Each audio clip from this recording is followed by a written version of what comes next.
Welcome friends, uni exam IAS में आपका फिर से स्वागत है। Revision through previous year question paper series में हम आज लेकर आए हैं 2015 के हिस्ट्री और आर्ट एंड कल्चर के सवाल। आइए शुरू करते हैं। फ्रेंड्स, जो पहला सवाल है इसमें पूछ रहा है with reference to the art and archaeological history of India which one among the following was made earliest. इसमें पूछ रहा है, चार ऑप्शन है और ये पूछ रहा है कि इन चार ऑप्शंस में सबसे पहले कौन से ऑप्शन में जो दिया हुआ है ऑप्शन उसका कंस्ट्रक्शन सबसे पहले हुआ है। अगर आप ऑप्शन को देखेंगे तो आप देख पाएंगे कि जो डी ऑप्शन है वरा इमेज एट उदयगिरी, ये हमने जब 2014 के पेपर डिस्कशन किया था वहां पे वरा इमेज और उदयगिरी का नाम लिया गया था और हमने इसको डिस्कस किया था। सी ऑप्शन जो है rock cut monuments of at Mahabalipuram, ये वाला ऑप्शन भी हमने सेम सवाल 2014 में, ये दोनों एक ही सवाल में थे, हमने डिस्कस किए थे। एक डिफरेंस था, महाबलीपुरम की जगह वहां पे नाम यूज हुआ था ममलापुरम। ममलापुरम जो हम डिस्कस कर रहे थे कि it is named after the Pallava king Narasimha Varman one, उसी जगह को महाबलीपुरम भी कहते हैं, ममलापुरम को। तो फ्रेंड्स, वहां पर जब हम इनकी डेट डिस्कस कर रहे थे, टाइम पीरियड डिस्कस कर रहे थे, तब मैंने बताया था कि वर्रा इमेज जो उदयगिरी में है ये गुप्ता पीरियड की है और इसका टाइम पीरियड है 5th सेंचुरी एडी। जब हम महाबलीपुरम डिस्कस कर रहे थे, ममलापुरम वहां पर था, तो मैंने बताया था कि नरसिम्हा वर्मन वन, उनका टाइम पीरियड था 630 से 668 एडी। और यहाँ पे जो रॉक कट मोन्यूमेंट्स हैं उनका टाइम पीरियड है 7th और 8th सेंचुरी एडी। अब फ्रेंड्स, बाकी दो ऑप्शंस पे नजर मारते हैं। लिंगराज टेम्पल एट भुवनेश्वर, इसका टाइम पीरियड है 11th सेंचुरी एडी। फ्रेंड्स, ये भुवनेश्वर में स्थित है और ये कलिंगा आर्किटेक्चर का एक एग्जाम्पल है और उसमें देवला स्टाइल, देवला स्टाइल। अब अगला है rock cut elephant at Dhauli. Friends, जो अशोकन इंस्क्रिप्शंस हैं, मेजर इंस्क्रिप्शंस हैं, माइनर इंस्क्रिप्शंस हैं, पिलर इंस्क्रिप्शंस हैं, धौली और जोगाड़ा में जो मेजर रॉक इंस्क्रिप्शन है, ये उसी एक रॉक इंस्क्रिप्शन, जो मेजर रॉक इंस्क्रिप्शन है धौली में, उसके बैक साइड पे रॉक कट एलिफेंट बनाया हुआ है। ये उसी इंस्क्रिप्शन की और उसी इंस्क्रिप्शन के बैक साइड में जो स्कल्पचर है उसकी बात हो रही है। हम अशोका टाइम पीरियड जानते हैं, अशोका का टाइम पीरियड है 3rd century BC, to be precise 269 BC से 232 बीसी। ये अशोका का टाइम पीरियड है।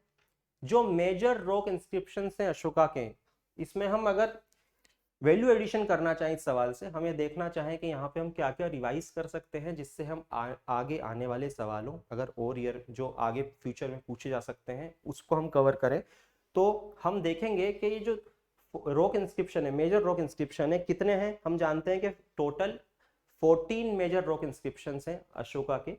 14 मेजर रॉक इंस्क्रिप्शन का मतलब है कि 14 मेजर पैराग्राफ्स हैं। इसका मतलब ये नहीं है कि 14 अलग अलग जगह से हैं, इसका मतलब है 14 मेजर इंस्क्रिप्शंस हैं जो कहां से, कितनी जगह से मिले हैं, वो 10 जगहों से मिले हुए हैं। 8 जगह से पूरे मिले हैं, 9वीं जगह जो सन्नाती है वहां पे मेजर पार्ट मिला है, और जो 10वीं जगह है कांधार, वहां से छोटा पार्ट, थोड़ा थोड़ा पार्ट मिला हुआ है। अगर हम इसको और डिटेल में देखें तो वो हम देखेंगे, मैं जगह बताता हूं।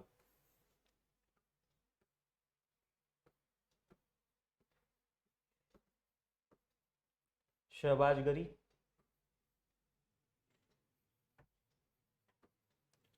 मनसेरा। फ्रेंड्स, ये दोनों अभी जो करंट में पाकिस्तान में सिचुएटेड है ये साइट्स। उसके बाद धौली,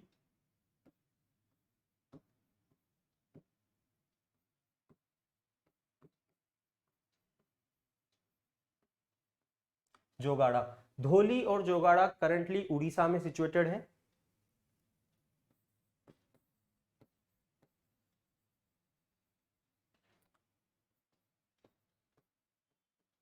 येरागुड़ी, ये करंटली आंध्रा में सिचुएटेड है।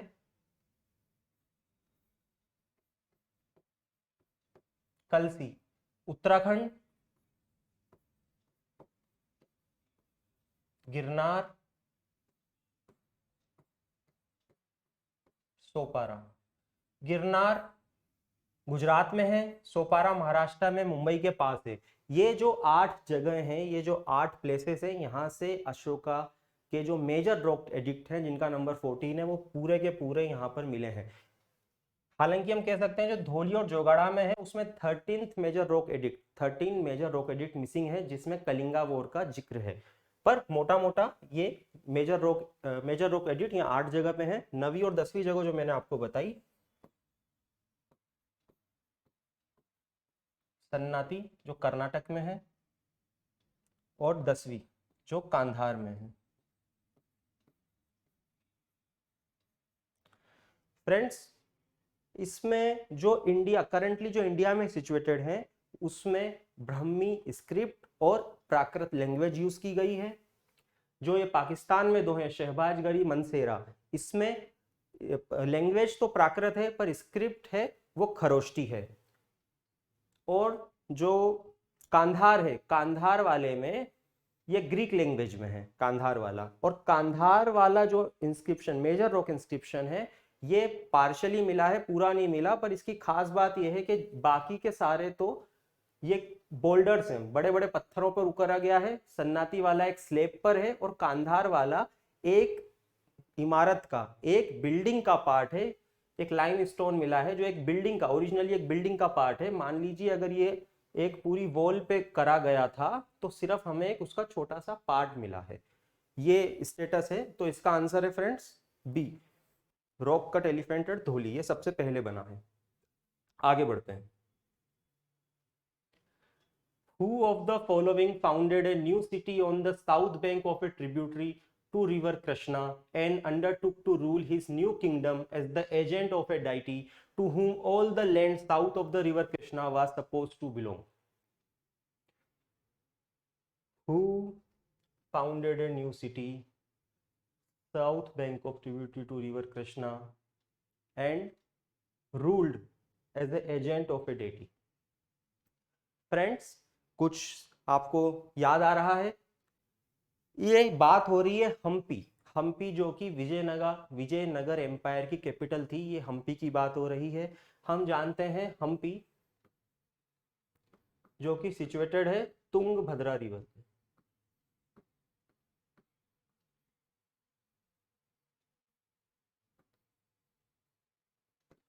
तुंगभद्रा रिवर जो कि ट्रिब्यूटरी है कृष्णा रिवर की, और हम्पी जो कि मॉडर्न कर्नाटका में सिचुएटेड है। फ्रेंड्स, ये जो विजयनगर किंगडम है इसकी स्टेब्लिशमेंट हुई थी 1336 में। 1336 में इसका स्टेब्लिशमेंट, ये सिटी हुई थी, ये विजयनगर एम्पायर का हुआ था। और किसने किया था? ये किया था 2 भाइयों ने।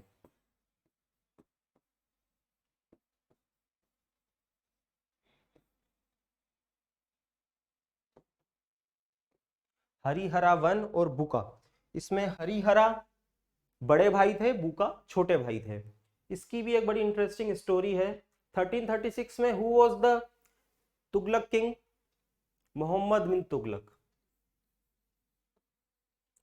मोहम्मद बिन तुगलक ने पॉलिसी अडॉप्ट की थी डायरेक्ट रूल। इनके पहले जो थे अलाउद्दीन खिलजी, वो सदर्न किंगडम्स पे उन्होंने इनडायरेक्ट रूल की पॉलिसी अडॉप्ट की थी। पर मोहम्मद बिन तुगलक ने सदर्न किंगडम्स पे डायरेक्ट रूल की पॉलिसी अडॉप्ट की थी। इसी क्रम में, इसी घटनाक्रम में उन्होंने जो 2 नोबल्स थे बुका और हरिहरा, इनको कैप्चर किया था और उनको कन्वर्ट कर दिया था इस्लाम में। बाद में ये रिकन्वर्ट हुए हिंदू फेथ में और इन्होंने नया विजयनगर एम्पायर की नींव डाली। तो पहले किंग जो थे वो थे हरिहरा। तो ये बात हो रही है हरिहरा की। हरिहरा का टाइम पीरियड है 1336 से 1356। इनकी डेथ के बाद इनके भाई बुका जो कि को फाउंडर थे, उनका रूल आया। उनका टाइम पीरियड है 1356 से 1377। तो ये मोटा मोटा रिवीजन सीरीज में मोटा मोटा मैंने आपको बताया कि विजयनगर एम्पायर की नींव किन्होंने डाली, किस टाइम पे डाली और कैसे डाली, उनकी हिस्ट्री, छोटी सी हिस्ट्री बुका और हरिहरा की क्या थी। आगे बढ़ते हैं friends. Kalamkari painting refers to, ये दो वर्ड से बना है, मिलके बना है, कलम और कारी। कलम मतलब होता है दोस्तों पेन, कारी मतलब क्राफ्टमैनशिप। ये क्राफ्टमैनशिप किस पे की जाती है? ये क्राफ्टमैनशिप की जाती है कॉटन क्लॉथ पे।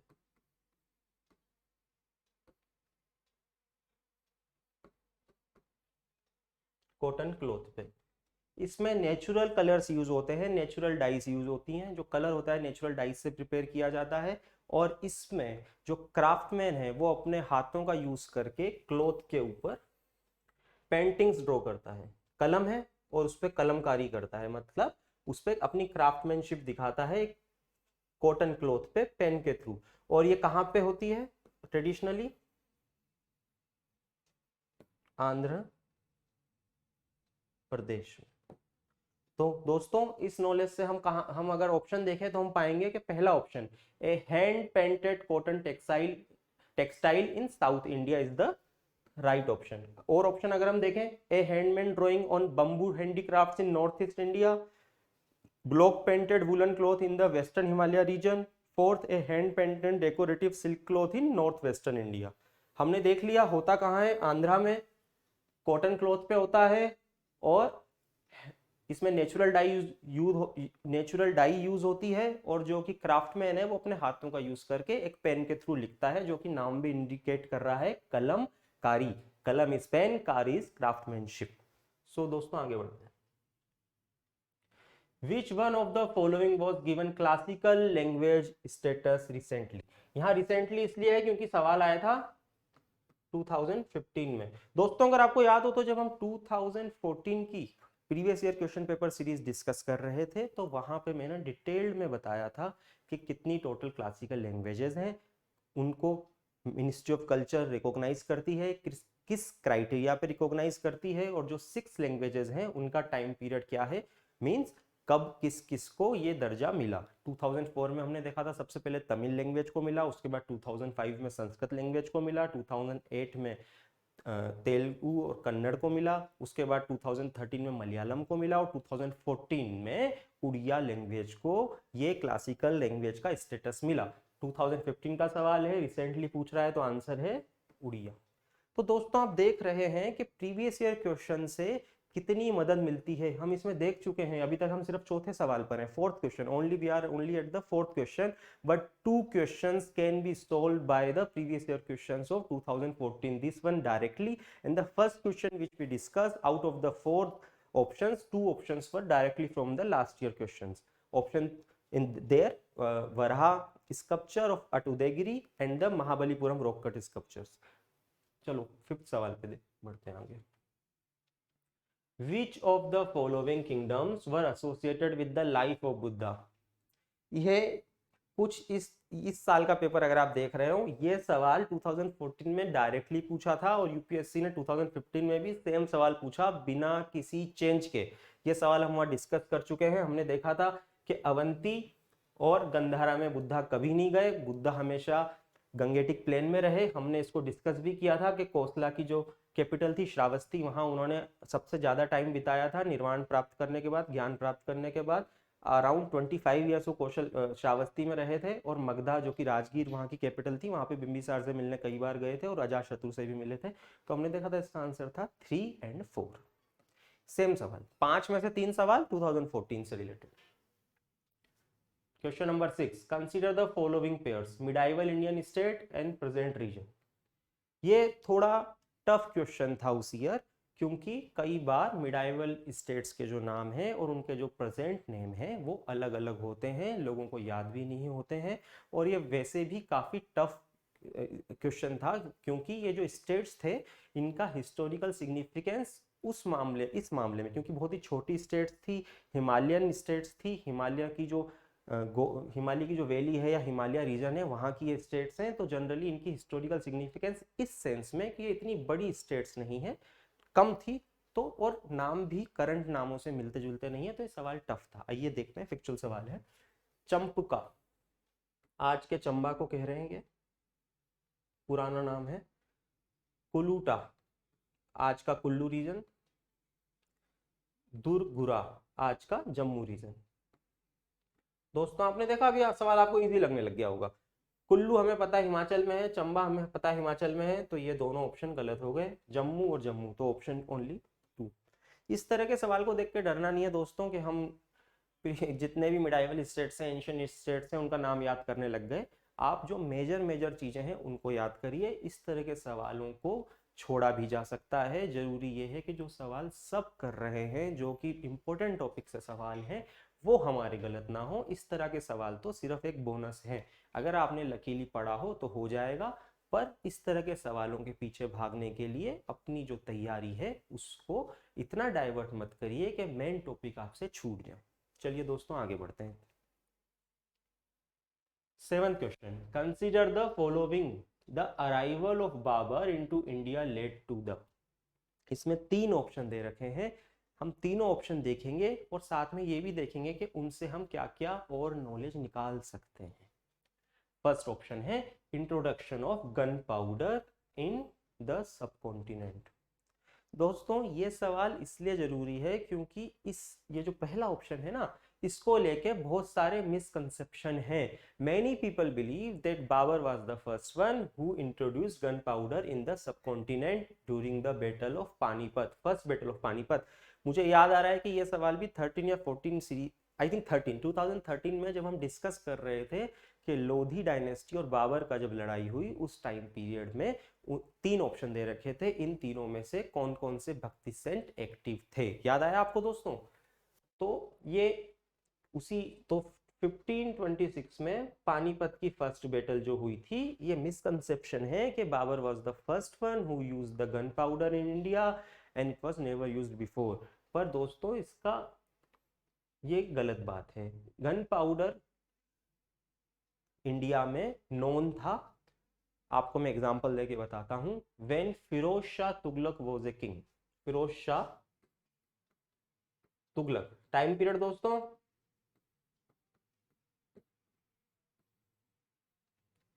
1351 टू 1388।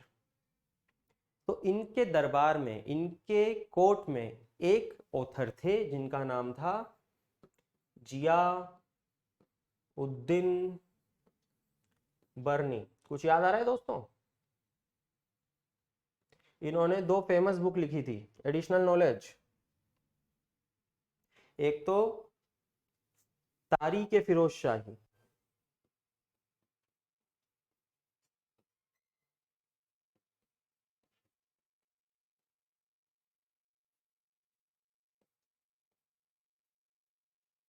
एक फतवा ए, मैं ऊपर लिख देता हूं, एक थी फतवा ए जहंदारी।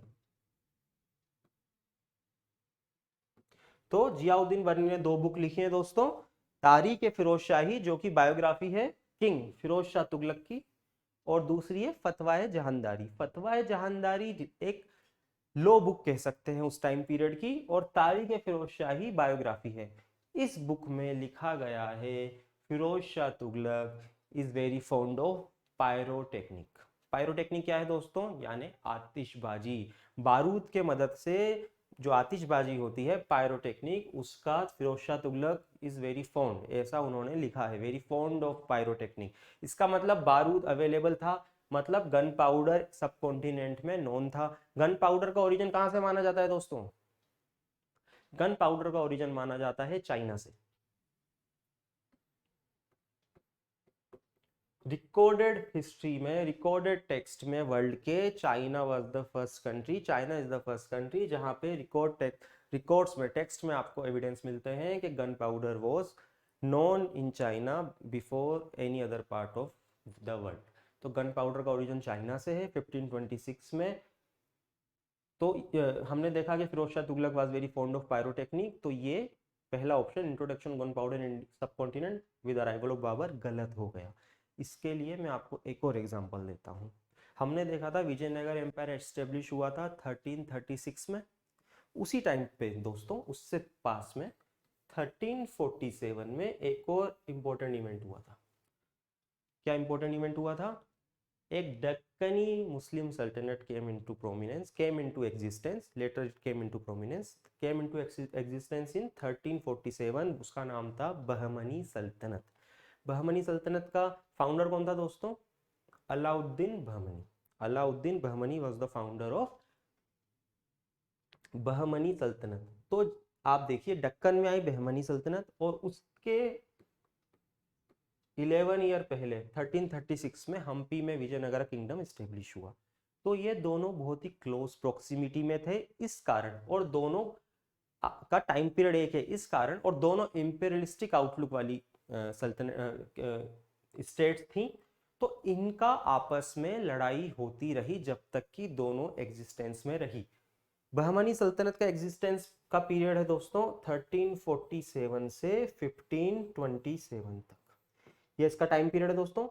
और विजयनगरा किंगडम वैसे तो इसका टाइम पीरियड है 1336 से 1664 अराउंड, पर हम जानते हैं कि जो 1565 में तालीकोटा की लड़ाई हुई, तालीकोटा की बैटल हुई, उसके बाद ये प्रोमिनेंस में नहीं रही, इसका डिक्लाइन हो गया विजयनगर किंगडम का। 1336 से 1565 तक it was a very strong power. After the battle of Talikota it declined, but it remained in some state till 1664, around 1665। जो ये तालीकोटा की लड़ाई हुई थी दोस्तों, रिवीजन सीरीज है, इसको थोड़ा देख लेते हैं सवाल से हटके। 1565 में जो तालीकोटा की लड़ाई हुई थी दोस्तों, उसमें ये जो बहमनी सल्तनत थी इसके बहुत सारे 5-6 अलग अलग हिस्से हो गए थे, 5 हिस्से अलग अलग हो गए थे। उन सब हिस्सों में जैसे कि गोलकुंडा था, जैसे कि अहमदनगर था, तो इस तरह के जो बेरार था, इस तरह के जो 5 हिस्से थे, उन्होंने मिलकर एक वार वेज करी अगेंस्ट द विजयनगर किंगडम, और इसमें विजयनगर किंगडम की हार हुई 1565 में। हाँ, तो मैं कहना ये चाह रहा था कि ये जो जब बहमनी सल्तनत और विजयनगर इनिशियल डेज में थे, तो रिटर्न एविडेंस अवेलेबल है कि उनके बीच जब लड़ाई होती थी 15 सेंचुरी में, तो दोनों तरफ से गन पाउडर का यूज बैटलफील्ड में हुआ था। तो मतलब नॉर्थ इंडिया में बैटलफील्ड में गन पाउडर यूज होने से पहले दक्कन और साउथ में दक्कन और साउथ में गन पाउडर का यूज बैटलफील्ड में हो चुका था। तो ये एक और एविडेंस है फर्स्ट स्टेटमेंट गलत होने का। चलिए अब इससे ज्यादा डिटेल में नहीं जाएंगे वरना क्लास हो जाएगी पूरी। Second option, introduction of the arch and domes in the regions architecture. गलत गलत। टर्किश रूल जब इंडिया में 13 सेंचुरी में स्टेब्लिश हुआ, तो उनके साथ जो आर्च एंड डोम्स भी इंडिया के आर्किटेक्चर के फलक पर, यानी इंडिया के आर्किटेक्चर के स्काई पे आए। इनके आने के साथ आर्चेज और डोम्स ने भी इंडिया में कदम रखा टर्किश रूल के साथ। उस टाइम पे जो आर्चेज बनती थी दोस्तों, वो होती थी कोरबेल्ड आर्च।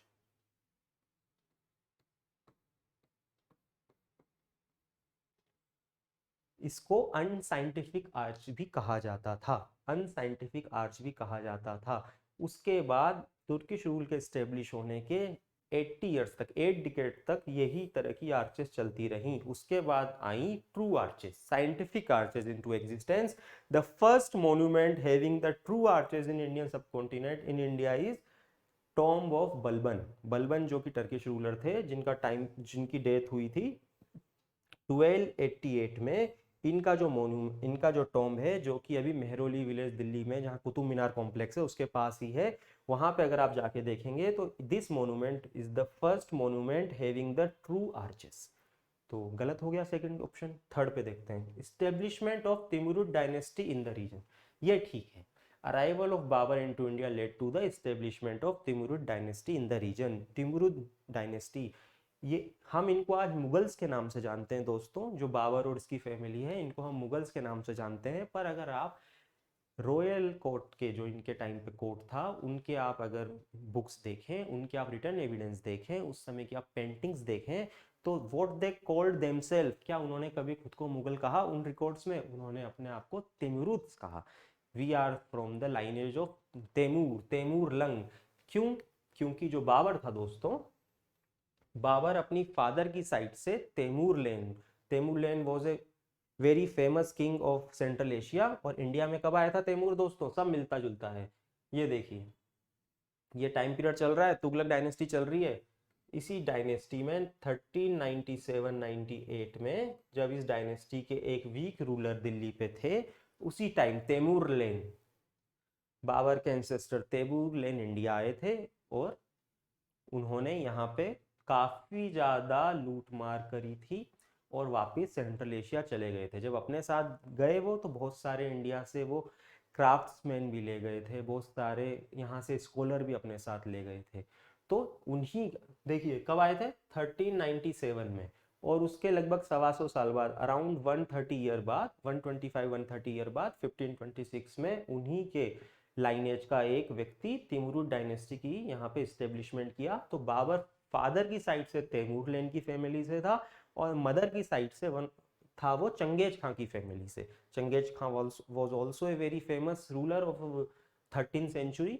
और वो कब आया था? देखिए, बलबन की बात चली थी, इसी टर्किश रूल में 1221 में, जब Iltutmish was the ruler of Delhi. During that time Genghis Khan came in the north west frontier of the Turkish rule.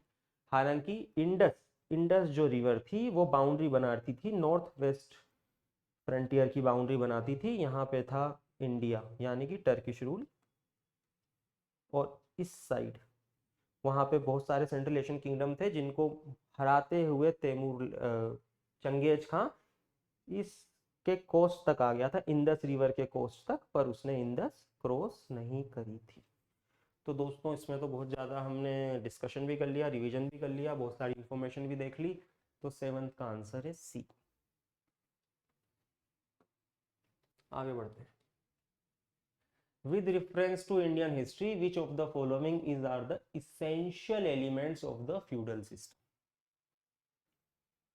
दोस्तों, फ्यूडल सिस्टम क्या होता है? सबसे पहले तो हमें देखना चाहिए सवाल को करने के पहले। फ्यूडल सिस्टम होता है जहां पे सेंट्रल अथॉरिटी वीक होती है। सेंट्रल अथॉरिटी वीक होने का मतलब जब control of that state is very limited area में ही उनका सेंट्रलाइज कंट्रोल होता है। अगर सेंट्रलाइज कंट्रोल कम होता है मतलब जो किंग है उसकी पावर, डायरेक्ट पावर सिर्फ एक लिमिटेड एरिया तक ही होती है, हालांकि उसका एरिया इन प्रिंसिपल बड़ा है। फॉर एग्जाम्पल, मान लीजिए कोई भी एक मॉडर्न स्टेट ले लीजिए, मान लीजिए एमपी ले लीजिए या राजस्थान ले लीजिए। वहाँ पे जो सेंटर में, जो जयपुर कैपिटल है राजस्थान की, एमपी की कैपिटल भोपाल है, वहाँ पे जो रूलर बैठा है, अगर उसका इफेक्टिव कंट्रोल सिर्फ कुछ एरिया में रहेगा, और कहने को तो स्टेट पूरा है, और बाकी एरिया में जो लोकल रूलर्स हैं या फिर जो लोकल एलिट है उनका कंट्रोल रहेगा, डायरेक्ट कंट्रोल, तो उस तरह की स्टेट को एक फ्यूडल स्टेट कहेंगे। मिडाइवल एरिया या एंशिएंट एरिया, एंशिएंट इंडिया और मिडाइवल इंडिया में। तो फ्यूडल सिस्टम है वीक सेंट्रल कंट्रोल, जहाँ पे जो सेंट्रल अथॉरिटी है, किंग है, उसका डायरेक्ट कंट्रोल एक लिमिटेड एरिया में है, और जो इन प्रिंसिपल जो स्टेट है उसके बाकी एरिया में बाकी लोगों का, फ्यूडल लॉर्ड्स का या फिर मिलिट्री लीडर्स का, जमींदार का या फिर कोई लैंडेड एलिट का, उनका डायरेक्ट एडमिनिस्ट्रेटिव कंट्रोल है, और they are were under only nominal control of central leadership. वो सेंट्रल का कंट्रोल मानते हैं पर ओनली इन प्रिंसिपल।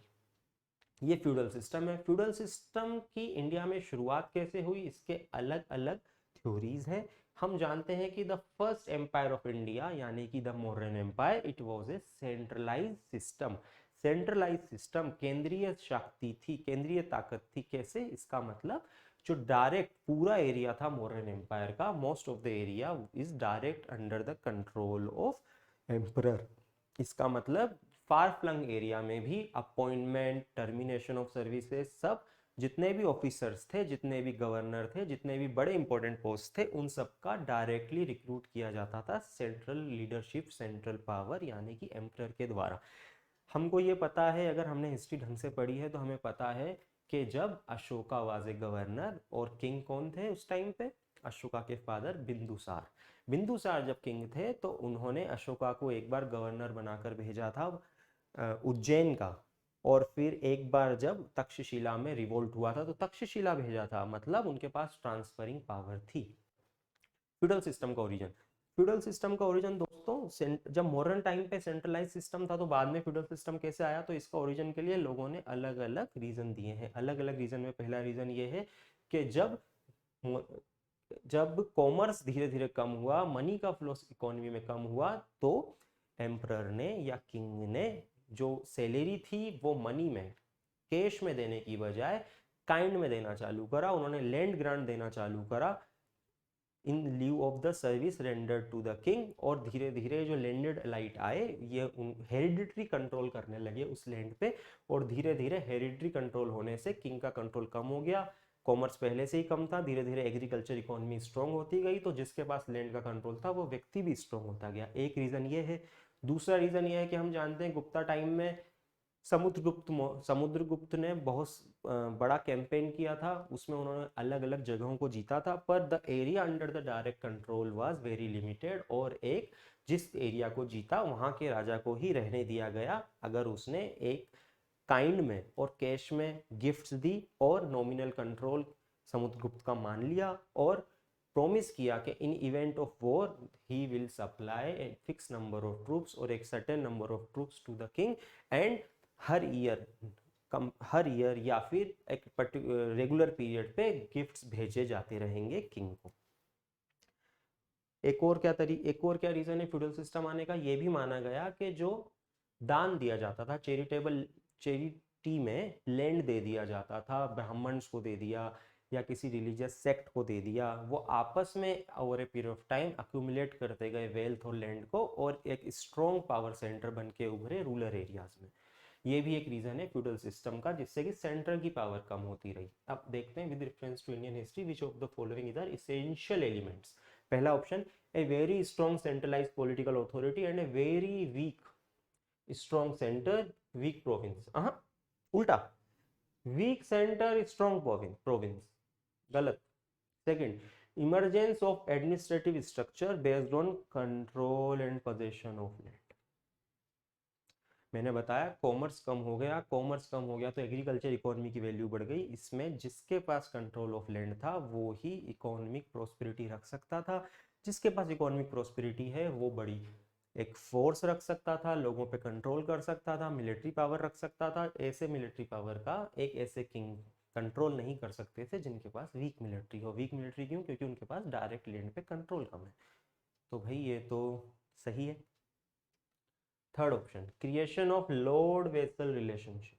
अभी मैंने समुद्रगुप्त का एग्जांपल दिया था between the feudal Lord and his Overlord बताया था, तो ये भी ठीक है। तो ऑप्शन 2 एंड 3। चलो दोस्तों आगे बढ़ते हैं। Consider the following statements. The first women president of Indian National Congress was Sarojini Naidu. Sarojini Naidu 1925 में कांग्रेस की प्रेसिडेंट बनी। हमने आई थिंक 2014 में डिस्कस किया था जब हम एनी बेसेंट को डिस्कस कर रहे थे कि she was made the president of Indian National Congress in the 1970 when she came out of jail after the home league movement.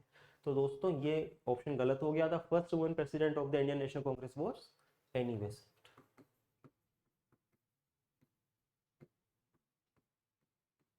तो ये ऑप्शन गलत हो गया। दूसरा, the first Muslim president of the Indian National Congress was Badruddin Tyabji. ये दोस्तों सही है। 1887 the third session of Congress कहाँ हुआ था दोस्तों? मद्रास। अभी क्या है मद्रास का नाम? चेन्नई। चलो दोस्तों अब ये सवाल आया है तो थोड़ा सा रिवीजन कर लेते हैं। रिवीजन क्या करते हैं? कांग्रेस का फर्स्ट सेशन कब हुआ था? 1885। कहाँ पे हुआ था? मुंबई में हुआ था। इसमें पहले प्रेसिडेंट कौन थे? WC बनर्जी। 1886 सेकेंड सेशन कहाँ हुआ था? कैलकाटा। कौन प्रेसिडेंट थे? दादा भाई नेहरू जी। थर्ड सेशन कहाँ हुआ था? 1887 चेन्नई, कौन प्रेसिडेंट थे? बदरुद्दीन तैयब जी। दादा भाई नौरोजी जो सेकंड प्रेसिडेंट थे वो पारसी थे दोस्तों। 1885 में डब्ल्यू सी बनर्जी बंगाली थे। एक बहुत इंपॉर्टेंट नॉलेज इंफॉर्मेशन जो आगे पूछी जा सकती है, 1888 the fourth Congress session which was held in Allahabad. Allahabad में दोस्तों जगह नहीं मिल रही थी उस टाइम पे, तो king of Darbhanga, Raja of Darbhanga ने एक जगह खरीद के उसका यूज करने के लिए इंडियन नेशनल कांग्रेस को दिया। किंग ऑफ दरभंगा ने वो जगह दी और 1888 में जो फोर्थ सेशन था उसमें जो प्रेसिडेंट थे वो थे जॉर्ज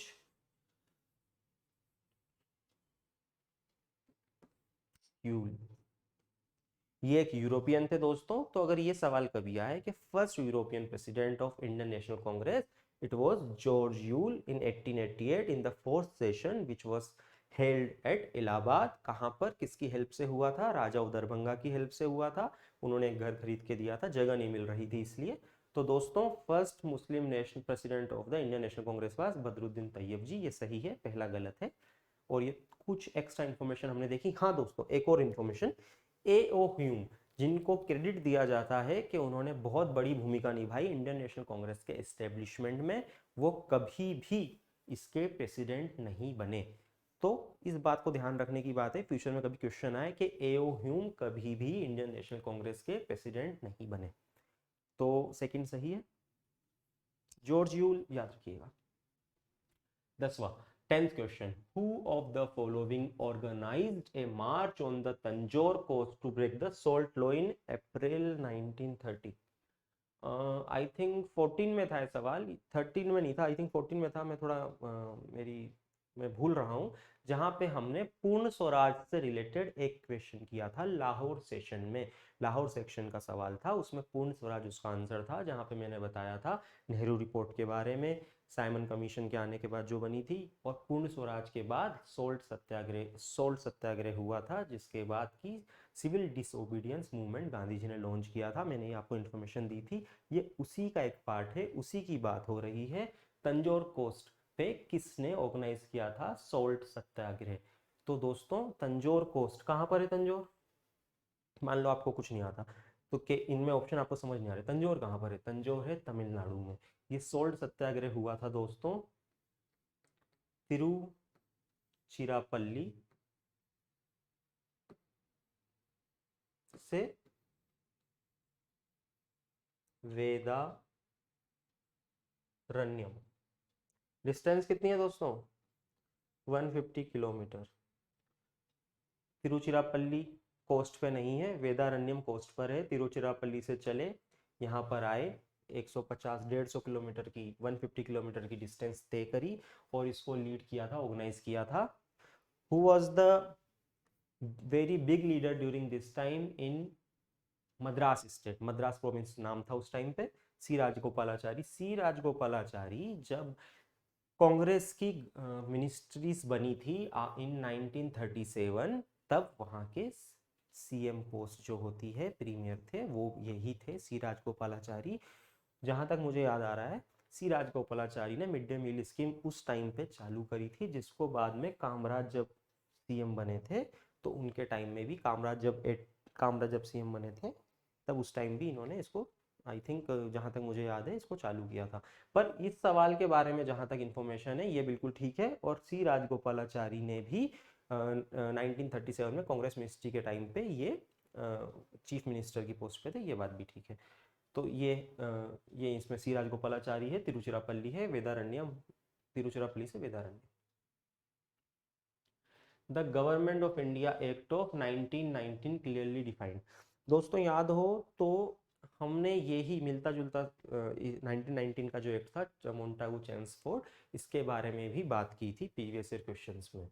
तो हमने वहाँ पे डायरेक्ट आई थिंक हम डिस्कस कर रहे थे साइमन कमीशन की बात, तब हमने इसकी बात करी थी। साइमन कमीशन का एक सवाल था, तो वहाँ तब हमने बात करी थी, और हमने आई थिंक वहाँ ये भी बात करी थी कि इसमें रॉयल कमीशन का था, जो रॉयल कमीशन फॉर्म होना था, जिसके बाद साइमन कमीशन फॉर्म हुआ था, हमने बात करी थी। एक्ट ऑफ 1990 ने डायर की इस्टेब्लिश करी थी, ये भी शायद हमने बात करी थी। प्रोविंसेस में। इस एक्ट के थ्रू क्या किया गया, मान लीजिए रिस्पॉन्सिबिलिटी गवर्नमेंट की रिस्पॉन्सिबिलिटी में जेल्स हैं, इरिगेशन है, इस तरह के जो सब्जेक्ट्स हैं उसको क्लियरली दो हिस्सों में बांट दिया, प्रोविंस के सब्जेक्ट और सेंट्रल गवर्नमेंट के सब्जेक्ट। और प्रोविंसेस के सब्जेक्ट में जब डायरकी लगी तो कुछ रिस्पॉन्सिबिलिटी दी गई इलेक्टेड रिप्रेजेंटेटिव्स को और कुछ दी गई सेलेक्टेड को। यानी कि जो गवर्नर की एग्जीक्यूटिव काउंसिल थी, कुछ उसने देखे, कुछ इलेक्टेड रिप्रेजेंटेटिव ने देखे, और एंड में दोनों गवर्नर को रिपोर्ट करते थे। तो डायरकी इस प्रोविंस में डायरकी आई और सब्जेक्ट बांट दिए सेंट्रल और प्रोविंस में, कि भाई कुछ सब्जेक्ट में सिर्फ सेंट्रल कंट्रोल दिखाएगा और कुछ में प्रोविंसेस कंट्रोल दिखाएगा, कुछ प्रोविंस की जिम्मेदारी है और कुछ सेंट्रल की जिम्मेदारी है। ऑप्शन देखते हैं, separation of power between the judiciary and legislature, इस तरह का कोई डिफाइंड नहीं था clearly. Jurisdiction of central and provincial government, यही हमने बात करी। Powers of the secretary of state for India and the viceroy, none of the above. तो आंसर है दोस्तों B. With reference to Congress Socialist Party, consider the following statement. Congress Socialist party बनी थी 1934 में। दोस्तों कांग्रेस सोशलिस्ट पार्टी कोई अलग से पार्टी नहीं थी, ये कांग्रेस का ही एक पार्ट थी। इट वाज ए सब group with in the Congress. Congress के जो मेंबर्स थे उन्हीं में से एक ग्रुप ने ये कांग्रेस सोशलिस्ट पार्टी बनाई थी। Founding member of this party were Jayaprakash Narayan JP, Acharya Narendra Dev, Minoo Masani. ये जेपी, आचार्य नरेंद्र देव एंड मीनू मसानी, ये फाउंडिंग मेंबर्स थे। जवाहरलाल नेहरू जो कि उस टाइम बहुत कांग्रेस के टॉप लीडर थे, वो उन्होंने भी इनको सपोर्ट किया था। इनका मेन मोटिव क्या था दोस्तों, ये जो socialist party, Congress Socialist party, the sub group with in the Congress, they were inspired by the Fabian model of socialism. Fabian socialism से इंस्पायर्ड थे। ये चाहते थे कि जो कांग्रेस की जो एक्टिविटीज हैं ये सोशलिज्म की तरफ इसको फोर्स किया जाए, इसको पुश किया जाए। It was a subgroup within the Congress which wanted to push the Congress policies towards the socialistic policies, socialistic agenda, socialistic principles. It was never a different group, it was a subgroup within the Congress. तो socialist लोग जो थे, socialist उनके principal थे, इसमें थोड़ा बहुत इनके आइडियोलॉजी में डिफरेंस था, किस तरह का सोशलिज्म, पर मोस्टली ये सब सोशलिस्ट लोग थे, कम्युनिस्ट आइडियोलॉजी वाले लोग नहीं थे। ऑप्शन देखते हैं, with reference to Socialist Congress Socialist Party consider the following statements. It advocated the boycott of British goods and evasion of taxes. क्या कांग्रेस कोई ऐसी बात कर रही थी? इट वाज ए सब group with in the Congress, और सोशलिस्ट लोगों ने भी ऐसी कोई बात नहीं करी। It wanted to establish the dictatorship of the proletariat. Communist नहीं थे, सोशलिस्ट थे, Fabian socialist. It advocated a separate electorate for minorities and oppressed classes. ये भी गलत है। ये लोग मेनली बात करते थे वर्कर्स के राइट्स की, कॉमन पीपल के राइट्स की, जो फार्मर्स थे उनके राइट्स की, वो जो फंडामेंटल राइट्स उनको कैसे मिलेंगे, उनके राइट्स क्या होने चाहिए, उनके पास इकोनॉमिक प्रोस्पेरिटी कैसे आएगी, एक्सप्लॉइटेशन कैसे कम होगा, क्लास स्ट्रगल की बात किया करते थे कि क्लास जो जब इकोनॉमी प्रोस्पेरिटी होगी तो अमीर गरीब में भेद कैसे कम होगा। इस तरह की स्टेट जब इंडिपेंडेंट इंडिया बनेगी तो उसमें स्टेट का क्या रोल होगा, state should take responsibility of education health, इस तरह की बातें ये लोग कर रहे थे, ना कि जो ऑप्शन है उस तरह की बातें। तो ये तीनों ऑप्शन सही नहीं है दोस्तों, इसका आंसर है डी। हु ऑफ द, जो लास्ट सवाल है उसमें जो हमने फाउंडिंग मेंबर्स की बात करी है दोस्तों, उसमें फ्यूचर में कभी सवाल आ सकता है, तो उसको याद रखिएगा। 13, who of the following were economic critics of colonialism in India. दादा भाई नौरोजी, अभी हमने देखा था second Congress president, second session में कांग्रेस प्रेसिडेंट बने थे आरसी दत्त, और बाकी ऑप्शन है जी सुब्रमण्यम अय्यर। अब दोस्तों पहले देखिए economic critic of colonialism in India का मतलब क्या होता है। इसका मतलब होता है कि ये ऐसे लोग जो कॉलोनियल पावर्स को क्रिटिसाइज करते थे उनकी इकोनॉमिक पॉलिसी को लेके, मतलब देवर ऑफ द ओपिनियन कि इकोनॉमिक पॉलिसी जो है कॉलोनियल पावर की वो इंडिया के बेस्ट इंटरेस्ट में नहीं है। They were critical of the economic policy of colonial powers. ठीक है दोस्तों, अब ऑप्शन देखते हैं। दादा भाई नौरोजी, इनके बारे में कुछ एक्स्ट्रा इन्फॉर्मेशन है, कभी फ्यूचर में पूछी जा सकती है। He was the first Asian who became a MP of British Parliament, the first Asian to be selected as a MP of British Parliament। ये फर्स्ट एशियन थे। दूसरी, इन्होंने एक बहुत ही इंपॉर्टेंट बुक लिखी थी,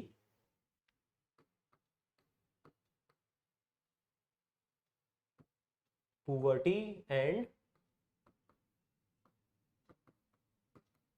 Un-British Rule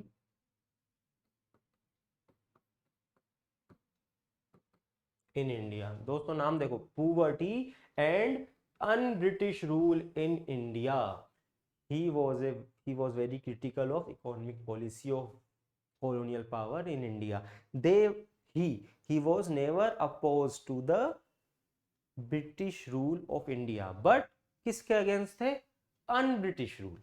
वो चाहते थे कि जैसा रूल ब्रिटिश रूल ब्रिटेन में है, ब्रिटेन की पब्लिक के ऊपर जिस तरह का ब्रिटिश रूल है उसी तरह का रूल वो इंडियन पब्लिक के ऊपर इंडिया में चाहते थे। उनका ओपिनियन था कि British rule in Britain is not exploitative, but the British rule in India is very exploitative and it is unlike British rule, it is un-British rule।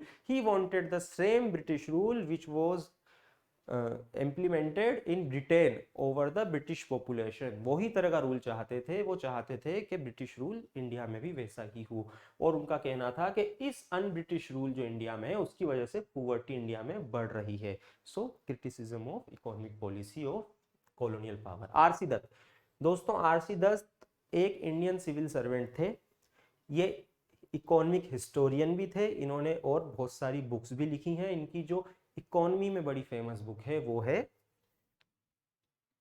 The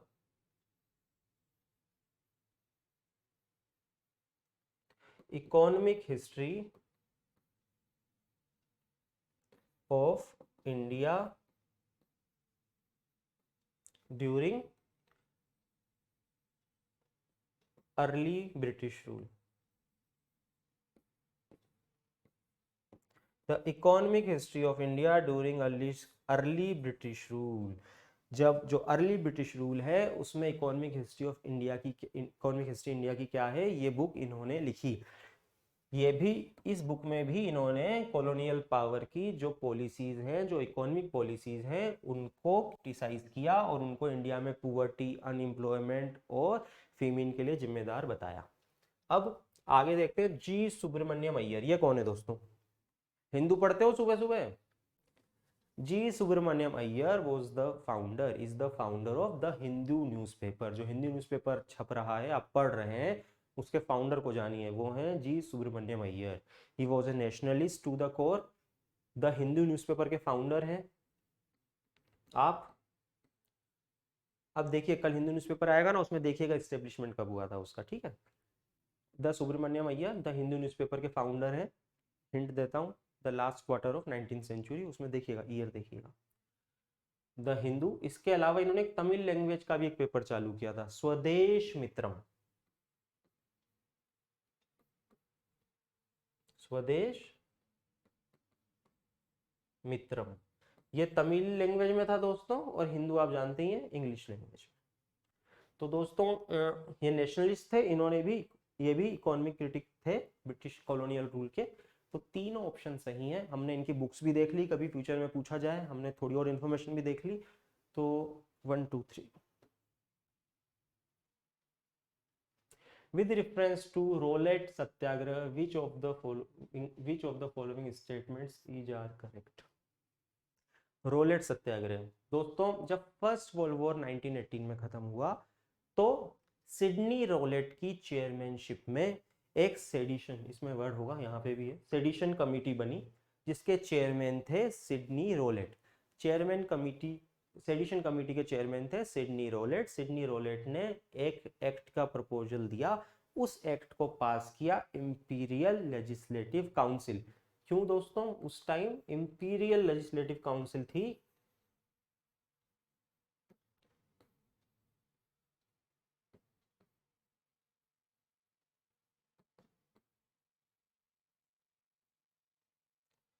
ये जो रिकमेंडेशन दिया इस कमिटी ने, सेडिशन कमिटी ने, जिसके chairman थे Sidney roulette.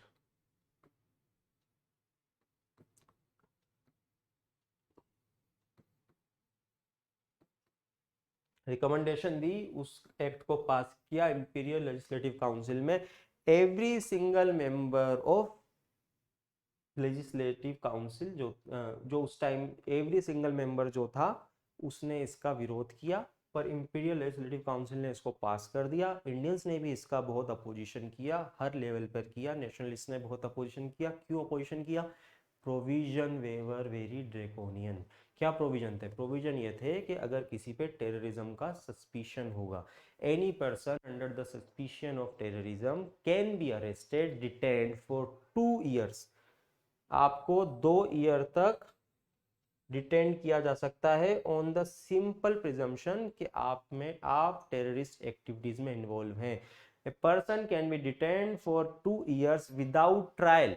A person can be detained for 2 years without trial on the mere suspicion of involving in terrorist activities।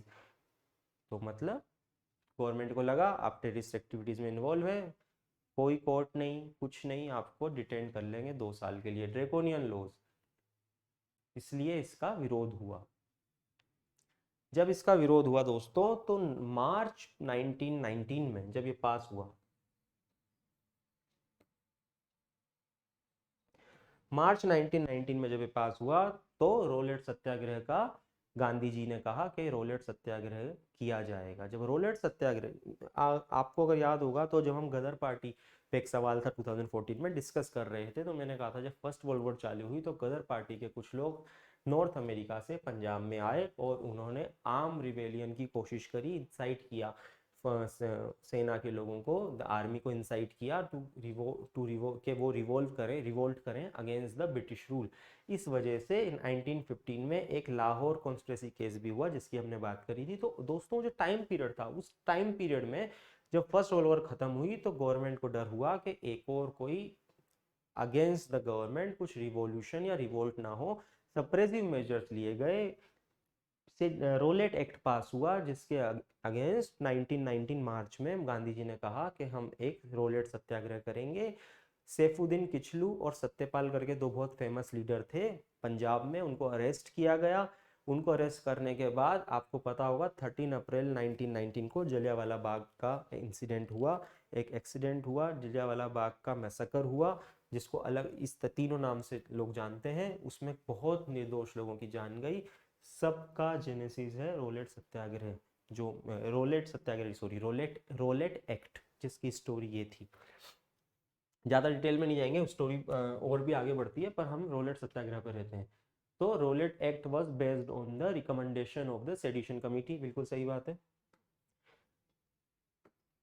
दोस्तों। देखिए आप देख रहे होंगे मैं बहुत डिटेल में बता रहा हूँ, मैं पूरी स्टोरी बता रहा हूँ और रिलेटेड इवेंट्स और रिलेटेड लोगों के नाम भी बता रहा हूँ, क्योंकि इस सीरीज जो हम सीरीजें कर रहे हैं इसका मकसद है आपका फायदा पहुंचाना, आपको रिवीजन कराना। सिर्फ मेयर आंसर देना नहीं है, क्योंकि आंसर तो आपको 10 जगह से मिल जाएगा। हम चाहते हैं आप पूरा कॉन्सेप्ट समझें, पूरा का पूरा टॉपिक समझें, ताकि जो टॉपिक हम कवर कर रहे हैं उसके आसपास से कोई सवाल आए या उसमें से कोई नया सवाल बनकर आए तो you will be able to solve that question.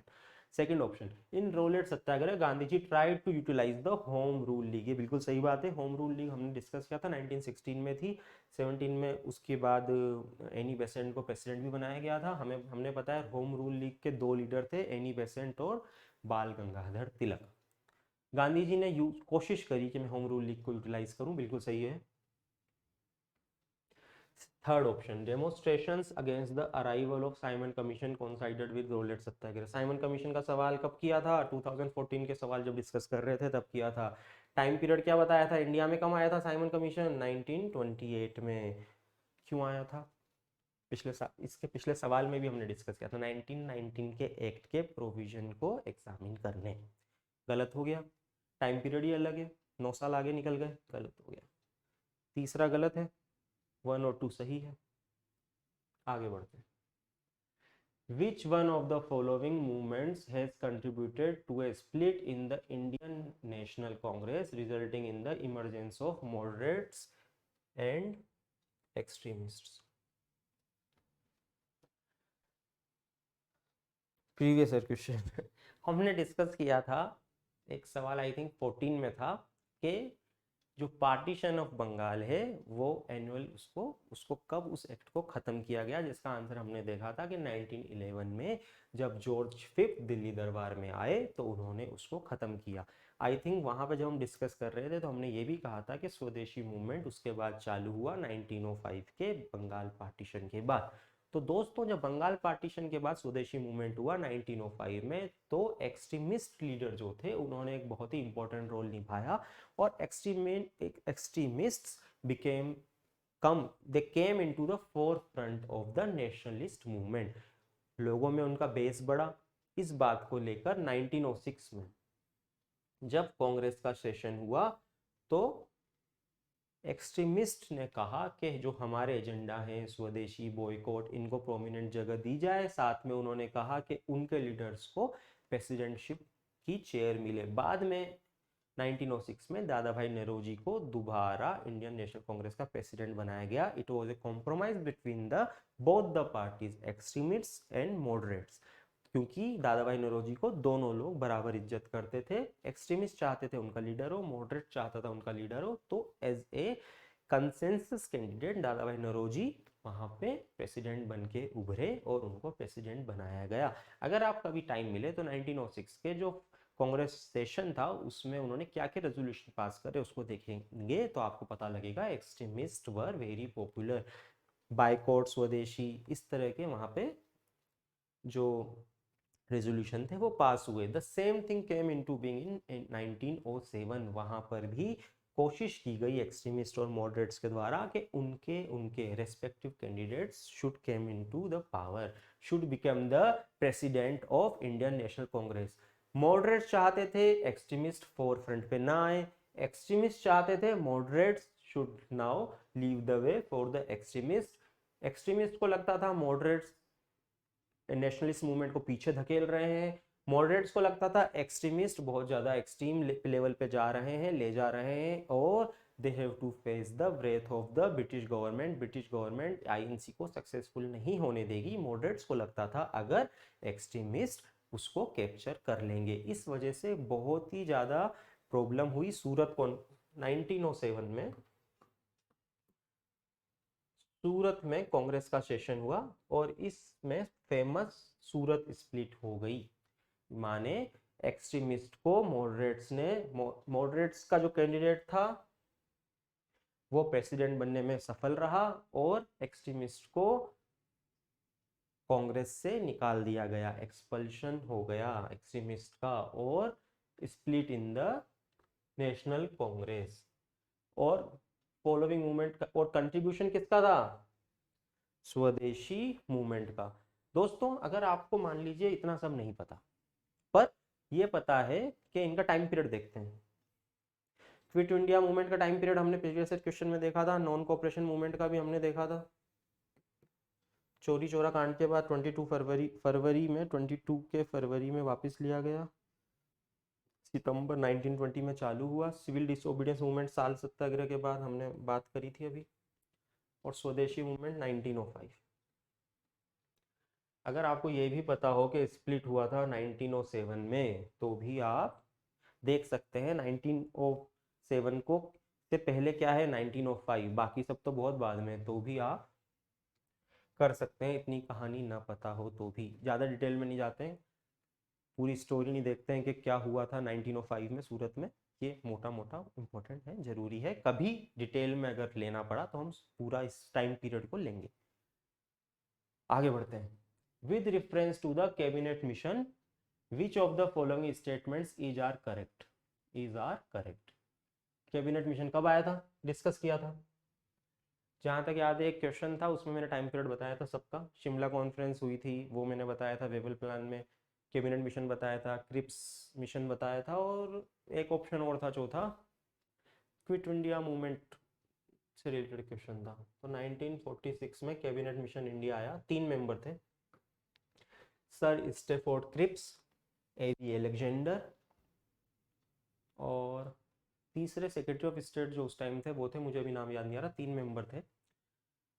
अब कैबिनेट मिशन ने बोला क्या? कैबिनेट मिशन ने क्या बोला? कैबिनेट मिशन ने बोला कि जो इंडियन स्टेट्स हैं उनको तीन ग्रुपिंग करी उसने, A B C, Indian states की। ए में हिंदी मेजोरिटी थे, हिंदू मेजोरिटी, बी और सी में मुस्लिम मेजोरिटी स्टेट्स थे। एक ईस्टर्न साइड के थे, एक वेस्टर्न साइड के थे, एक में बंगाल और आसाम थे और दूसरे में वेस्टर्न साइड के थे, जैसे कि पंजाब, सिंध, बलूचिस्तान, इस तरह के। अब इसने कहा कि एक सेंटर होगा और प्रोविंस होगी। सेंटर जो होगा उसके पास लिमिटेड पावर होगी, कम्युनिकेशन की पावर होगी, कम्युनिकेशन, डिफेंस, फॉरेन अफेयर्स, इस तरह की उसके पास पावर होगी, और बाकी मेजोरिटी पावर जो होंगी वो प्रोविंसेस के पास होंगी। So it means it proposed A federal structure, federal government propose की, जहाँ पे पाकिस्तान की डिमांड को उन्होंने रिजेक्ट कर दिया। पाकिस्तान की डिमांड, उन्होंने बोला पाकिस्तान नहीं फॉर्म होगा, पर उन्होंने कहा एक federal structure, demand of Congress of united और united and a centralize country, और पाकिस्तान की डिमांड के एक डिफरेंट कंट्री, उसको बीच में कहीं उन्होंने उसमें सामंजस्य बिठाते हुए एक ऐसे फेडरल स्ट्रक्चर का उन्होंने कहा जिसमें कंट्री एक है पर प्रोविंसेस को रीजनेबल पावर दी और लिमिटेड पावर दी सेंटर को। उसके बाद उन्होंने कहा कि जो ग्रुपिंग होएगी इसमें हर स्टेट का अपना कॉन्स्टिट्यूशन होगा। उसके बाद जो ग्रुपिंग है इन ग्रुप का मिलके कॉन्स्टिट्यूशन होगा और लिमिटेड पावर दी। तो ये भी बोला गया कि कंस्टिट्यूएंट असेंबली जो बनेगी उसको किस तरह से बनाया जाएगा। तो इस तरह के कैबिनेट मिशन ने मोटे मोटे ये रिकमेंडेशन दी। अब हम ऑप्शन देखते हैं। It recommended A federal government, discuss कर लिया। Enlarge the power of the Indian courts, ऐसी कोई बात नहीं हुई। It provided for more Indians in the ICS, ऐसी कोई बात नहीं हुई। कैबिनेट मिशन जो आया था ये मेनली आया था transfer of power from the British hands to the Indian hands, उसको स्मूथ किस तरह से करा जाए उसके बारे में बात करने आया था। कैबिनेट मिशन की जो अनाउंसमेंट था वो प्राइम मिनिस्टर जो 1946 में थे, क्लेमेंट एटली ब्रिटेन के प्राइम मिनिस्टर थे, उन्होंने इसको अनाउंस किया था 20 फरवरी 1946 में। आपको याद हो दोस्तों, तो फरवरी में ही म्यूटिनी हुई थी इंडियन नेवी की, उसके बाद ही कैबिनेट मिशन की अनाउंसमेंट किया गया था, जिसमें 3 कैबिनेट मिनिस्टर, कैबिनेट मिशन नाम क्यों है क्योंकि जो इसके 3 मेंबर थे, all 3 were the cabinet minister in the cabinet of Clement Attlee. तो दोस्तों पहला ऑप्शन ठीक है, दूसरा और तीसरा गलत है।